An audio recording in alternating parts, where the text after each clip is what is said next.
Time to talk sport now, which means the boys are here, Winston and Chris from the Herald. Morning, lads. Morning. Hey. How did you get your names, Winston, most interestingly? Named after a truck driver in Mangakino. Legend. What about you? Couldn't tell you. Oh, Yeah, okay. I know. Exciting story. Yeah, right? at least you had a story, Yeah. Winston. Hey, only one name in the NRL Grand Final was Reive Walsh. What a game. Yeah, pretty good. A bit of what could have been for Warriors fans every time that guy shines. I know. And he's probably the difference between the teams, really. Scores them, sets them up, stops them. You know, he does it all.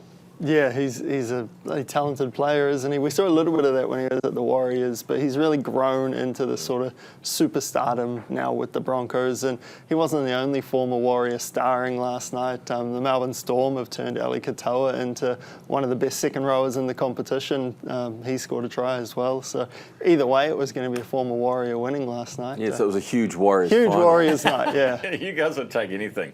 But pretty cool for Reive Walsh, given everything off the field that's been going on. Well, that always goes on with him about his child and his drinking from the loo. And I mean, there's something in the toilet water, I think, that's given him an edge. Yeah, it was all a bit bizarre, but... That's the NRL, though. That's the you NRL. quite Yeah, often get stories totally. like that. True. Yeah. Unless someone's got their hand in a toilet bowl or, up a dog's bum, it's not really league, is it? The kind of off-field misbehaviour has toned down a bit from the bad old days of sort of 15, 20 years ago when dogs' bums were involved a bit more, and so It's taking a weird turn this morning. yeah. All right, let's clean it up with the ABs. So we've got the win, we've got the Bledisloe Cup obviously last week, but I want your assessment of Reive as a coach thus far. Oh well, he'll be he'll be very relieved to have the win, obviously, always. But it means that we're not going to spend the next 3 to 4 weeks banging on about the up and down cycle and the inconsistency and so on. And it was a tough test. They played well. That's 11 straight against the Wallabies, which sounds a bit odd, but I think it sounds worse than it is. A lot of them have actually been pretty fiercely contested, and they're in the hunt. And Joe Schmidt's done great things there.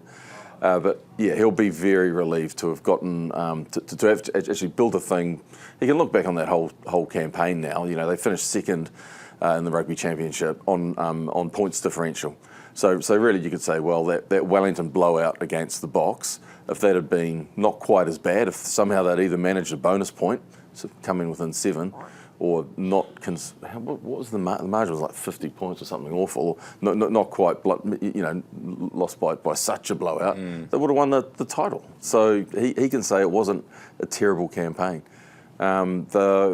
They'll be looking at the injury list now, so a few names out. The big worries for the missing on the Northern Tour will be Terrell Lomax, big unit in the front row, and Tupu Vai is just so versatile.